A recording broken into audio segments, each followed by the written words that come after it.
Duggan with you through until then. 3 to 5, you got Football Saturday. Owen Doyle, the St. Pat striker, joining Dan McDonnell and Johnny Ward and myself in studio between those hours for all the football chat. Also, unanimous points win for Kelly Harrington in the final of the Strandja tournament in Sofia today, the Olympic champion winning that. Football-wise, Leeds in real trouble now in the Premier League. 3-0 down to Spurs. That was the score at half-time, and Leeds are in absolute free fall. Matt Doherty scoring his first goal for Spurs. Gulisevsky and Harry Kane also on the mark. So Spurs going to bounce back with their second win out of 3 games. Harry Kane lying injured there in the ground at the moment. Other games at 3 o'clock, we got Brentford against Newcastle. We have Brighton against Aston Villa, Crystal Palace against Burnley, Manchester United against Watford, and Everton against Manchester City. In the Championship, Blackburn against QPR. That is goalless at the moment, 76 minutes gone. We also have Barnsley against Middlesbrough, Birmingham against Huddersfield, Blackpool against Reading, Bournemouth against Stoke, Cardiff against Fulham. We have Coventry up against Preston at 3 o'clock as well. We have Luton against Derby, Millwall against Sheffield United, and Nottingham Forest against Bristol City, and Peterborough against Hull. In terms of what's going on in Scotland, Aberdeen taking on Dundee United. Jim Goodwin's Aberdeen now. Dundee FC against Livingston. We have Ross County against St Johnstone, and we have St Mirren against Hearts. So we have now Colm Keys on the line, the GA writer from the Irish Independent, the GA correspondent, to discuss Congress, and we'll hope to have Tom Parsons from the GPA as well. The Congress being held this year at the Connacht Jarrah Dome. If you want to listen on News Talk, you can also watch us on the digital and social channels for Periscope and Twitter at Off the Ball, YouTube, Facebook, and on the OTB Sports app. Colm, how are you? Hi John, how are you? Hope you can hear me okay there. Yeah, we got you, Colm, all good. The motions, let's go through the motions, if you excuse the pun. First of all, the Football Championship, an overwhelming majority, over 90% backing a new Football Championship structure. Yeah, there's actually only been 2 motions discussed, John, this morning, but possibly, and that's notwithstanding the GPA motion coming much later on and the age grades relating to clubs, but in the immediate term, the most consequential motions have been the approval of the Green proposal that sees championship change, football championship change in 2023. That sailed through with 94.7 of the vote. No surprise there, given that since Special Congress there was consensus built around this. A new committee was formed, clear mandate for change, and also a clear mandate from the Special Congress that there should be retention of the provincial championships in some shape or form. So that sailed through. No adversarial speakers at all. A couple of warnings about the pressure in the early part of the year that the new format, particularly with league placings, 7 league placings, counting outside the provincial winners, going to count for Sam Maguire qualification. And the question was raised, what will that do about an already stressed third level situation? And it will have consequence, because managers will be even less reluctant to let players go now, given how much the league is now a basis for qualifying for Sam Maguire. So that's a difficulty that was flagged, but the motion sailed through, and it basically means that from 60 championship games, shall we say, in 2017, was that 68 when the Super 8s came in, but there's 60 championship games under what we call the old format, pre-2018, so 2017 back to 2001. There's now 99 championship games under the new format. So it's an increase of 65% in terms of games. And that's in a much, much less period of time. Obviously, with the split season, there's been anything up to 7 weeks taken off what it would have been in 2017. So a lot of change there, and a lot of stress points that maybe we haven't seen yet. So that was the first motion. And the second motion was failed narrowly. Just over 55% voted for under 20 becoming under 19, with minor becoming developmental. In other words, the idea of an All-Ireland under 17, the minor as we know it, not being an All-Ireland competition, but more developmental, played in backwater venues, but really an opportunity to give players less pressurised environments, 16, 17-year-olds, a less pressurised environment to play their minor football. That failed. Didn't just fell short of the 60%, got 55%. So under 20 and minor under 17 stays for now, but given the weight of the vote, 55%, I'd be fairly sure this will come back to be revisited at next year's Congress. Okay, so then Larry McCarthy has his address, and Congress is just getting back together now for the second phase. Okay, so the Football Championships, just explain to folks, as you have done it there as well, Colm, the Allianz Leagues will remain the same, the Provincial Championships remain the same. The provincial finalists, 8 of them, get top seeding in a top-tier competition of 16 teams to the Sam Maguire. The remaining 8 teams based out of league rankings, and obviously the Tailteann Cup winner from the previous year, if they're not already included. Then you've got a 16-team secondary competition for the Tailteann Cup. How many years is this going to trial for, Colm? It wasn't specified, John, but I would make the presumption that, like all of these things, it would be a 3-year trial. Having said that, that's just a presumption, but it did not specify that this was a trial or otherwise. I would expect it's 3 years, but given that there's such a broad consensus around it, I think you can take it that it's in for good, that there hasn't been any dissenting voice about it at the moment. Obviously, as I said there earlier, some stress points will emerge through all of this, and there will be kinks to iron out in time. But to my mind, this is the championship format that's going to be in place. Whether that's a good thing or a bad thing, that's a separate debate. Yeah. Because I personally think that Proposal B offered a bit more cut and thrust at the right time of the year. Are the provincial councils the big winners out of this because they've kept their provincial championships? They are, but their provincial championships will now be played off over a 5-week period instead of 7. And like at one stage, a provincial championship was taking 11 weeks, so now it's less than half of that. So that's a big change for them. Effectively, the first 3 rounds in all the provincial championships will be played from the 2nd or 3rd week in April, week after week. And the provincial finals will be just into early May. So this is a real change in terms of the calendar. They'll have 5 weeks to get their provincial championship played before the championship breaks off in 2 separate directions, with those 2 blocks of 16 teams heading in different directions, round robin. The point was raised that there'd be a lot of dead rubbers. The fact is that built into this is the 2nd and 3rd round robin teams, where they finish 2nd and 3rd. They will play off against each other, with winners then advancing to an All-Ireland quarter-final to play other round robin group winners. That obviously keeps it open to fight for that 3rd place for the bottom teams, unless they're so far adrift at the table. But that possibly negates against the prospect of dead rubbers. It is a lot of football, however. It's a lot of football, Colm, and as well, if you have a season ending in July, and we can understand the argument for club players to, have no interruptions. And we also saw with Ballygunner and Kilcoo the dramatic finishes to those finals, and they were so exciting. We maybe need to build that as something that the public can get behind. But the championship is ultimately still the show. It's what gets 1 million viewers. Is there a danger that football could get a bit lost in the attention space when it comes to hurling as well? Hurling have quite an easy structure with the provincial round robins in Munster and Leinster, and then the way the All-Ireland series works. When you're squeezing the season into 6 months and you've all these 99 matches now in the championship, is there a danger that the narrative kind of loses a bit of its impact?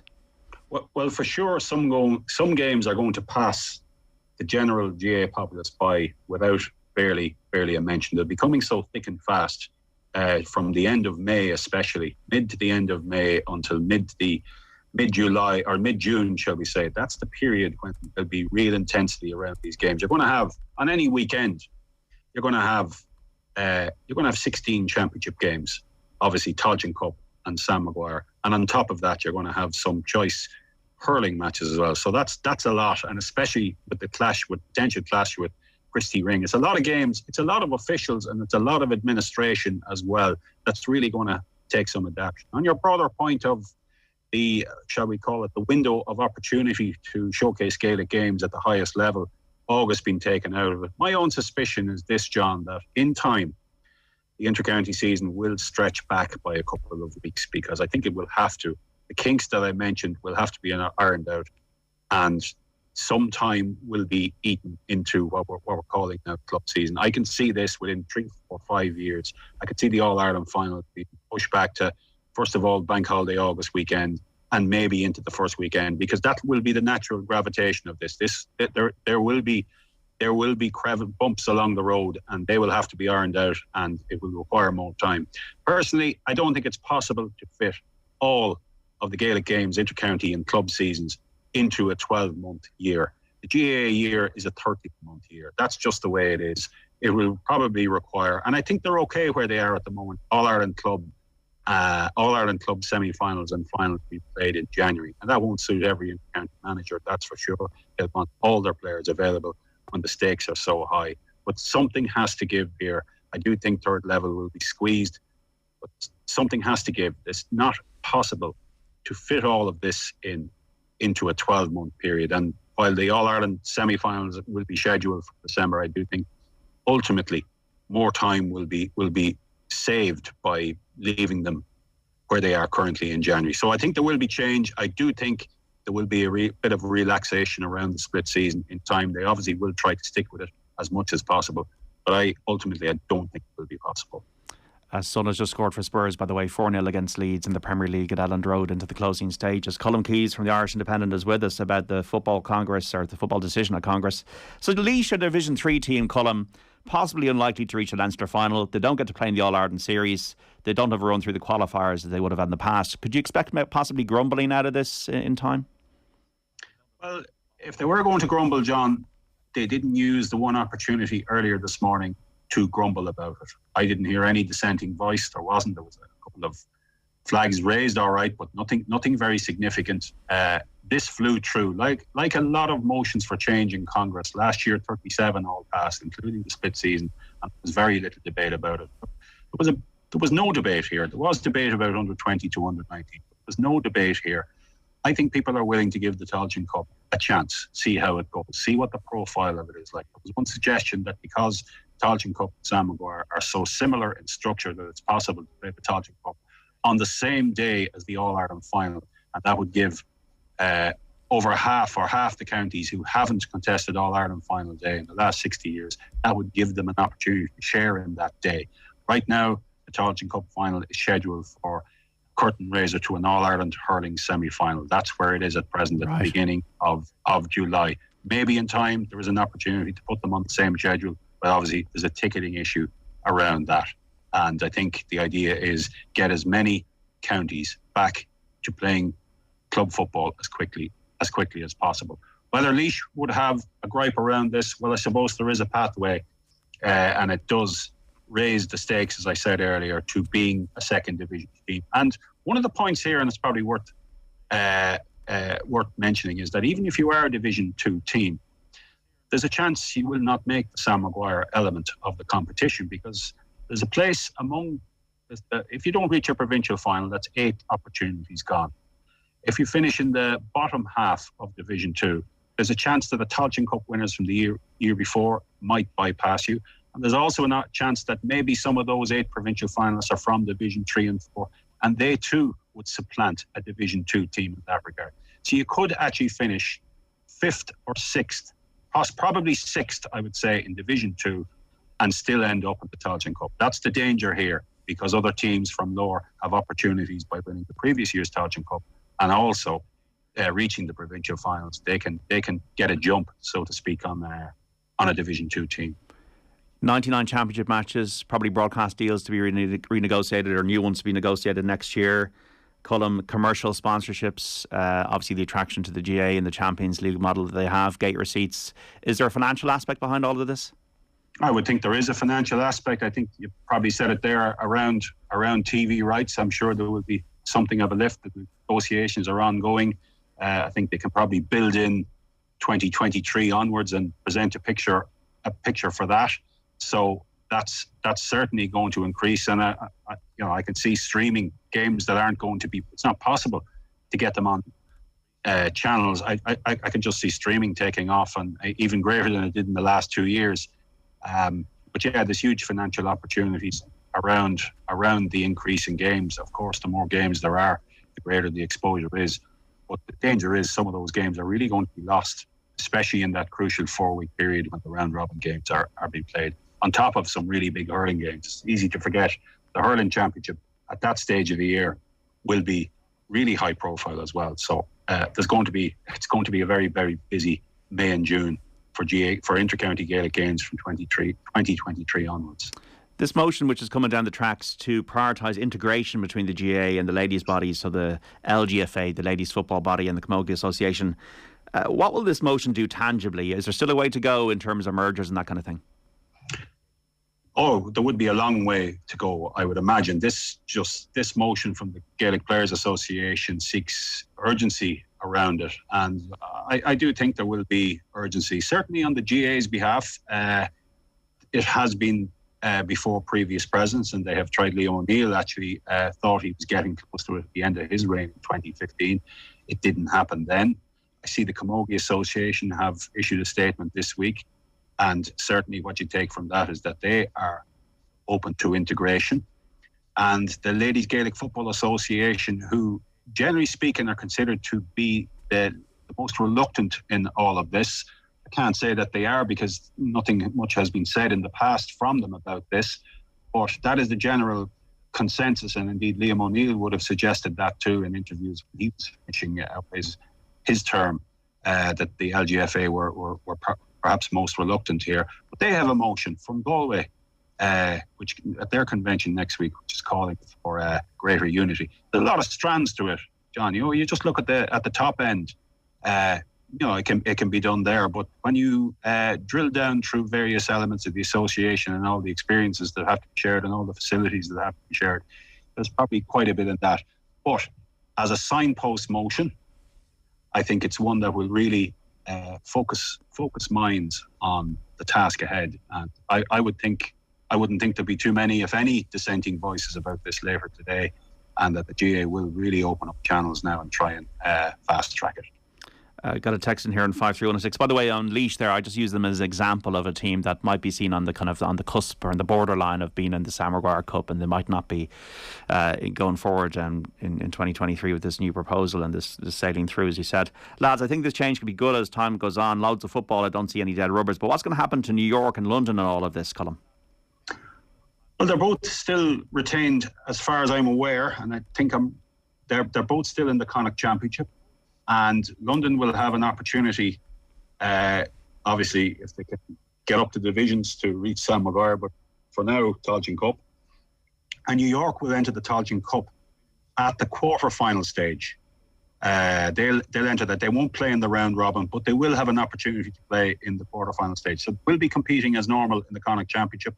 That's going to be tight under the split season for a team to get over there on one weekend and play in New York and then get back and play potentially a semi-final in Connacht the week after. I don't know how that's going to work out, but it is one of those issues that I mentioned earlier that will have to be teased out, one of the kinks that will have to be ironed out. And then New York will come back and play in the preliminary quarter-final of the Tailteann Cup. That's the stage of the quarter-final of the Tailteann Cup. That's the stage that they come in at. So in the past, unless they won their Connacht Championship match, they didn't have an opportunity to re-enter. With the Tailteann Cup here now they have. So it's an even better deal for New York in terms of playing. Tottenham have beaten Leeds by 4-0 in the Premier League. Matt Doherty among the scorers. So for the next few years then, Colm, with this overwhelming majority backing the Football Championship proposal, almost a compromise option between making the leagues a little bit stronger and then having the provincial championships retained. Is that proposal B? Is a league championship now dead in the water for the next few years? It is for the next few years. I think this will be given a chance to see how it plays out. But I don't think Proposal B will gather dust for that long. If you recall, in his Irish Examiner column in 2012, Sean Kelly floated this very proposal that was passed today with a few tweaks and changes. He floated this as an idea 10 years ago, almost 10 years ago. And here it is 10 years later being passed into rule today without a dissenting voice.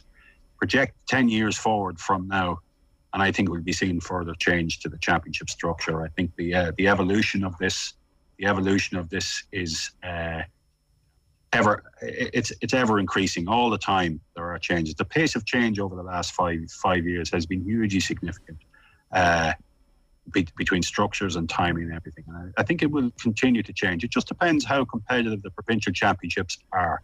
I think that will be a factor with Dublin coming back to the pack.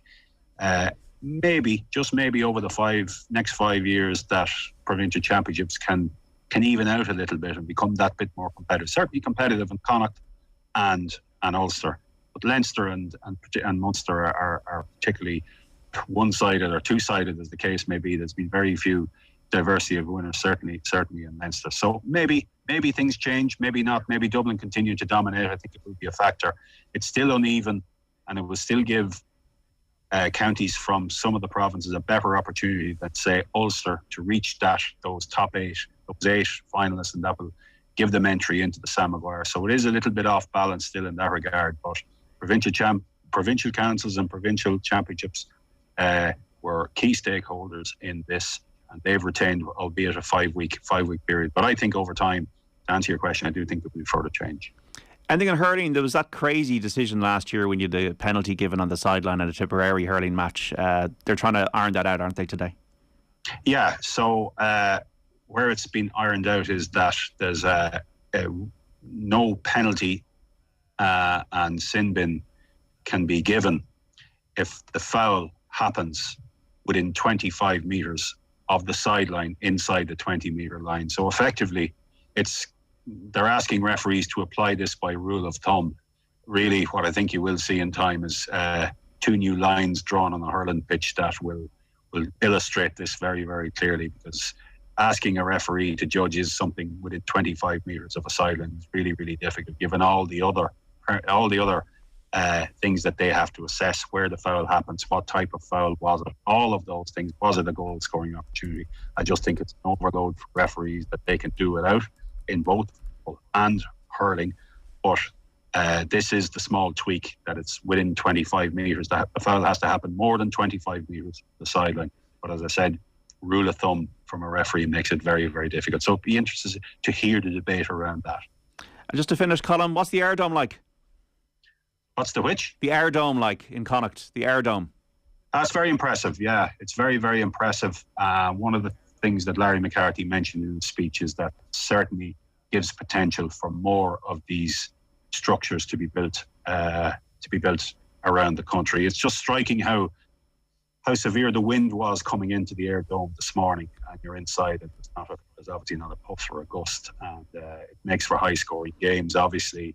But at this time of year, certainly out here in the west, when the weather is that bit more severe, it does allow for schools games, college games, and we've obviously seen third level and the Connacht League played here as well. It allows for all of those games to be played without any threat of weather hanging over. Obviously, it's a different playing experience, but for a particular time of year, I think it's invaluable, and it's just so big. It's just so big. I mean, where the seating is for Congress is just a small area of it, and yet there's 300 plus sitting there, but it's just such a small area within the bigger structure. Colm Keys, GAA correspondent of the Irish Independent. We got to leave it there. Thanks so much for explaining what went on at Congress today, and we'll speak soon. Thanks, John. Thank you. Colm Keys there. And staying with GAA, one of the stories of the Allianz League so far are London. They're 3 from 3 so far, with Wexford visiting Ruislip tomorrow. Their manager, Michael Marr, joined Ger Gilroy and Owen Sheehan for a chat this week on OTB AM. The full interview is on youtube.com/Off the Ball or podcast on the OTB Sports app. Have a listen now. We wanted to turn our attention to one of the best stories in the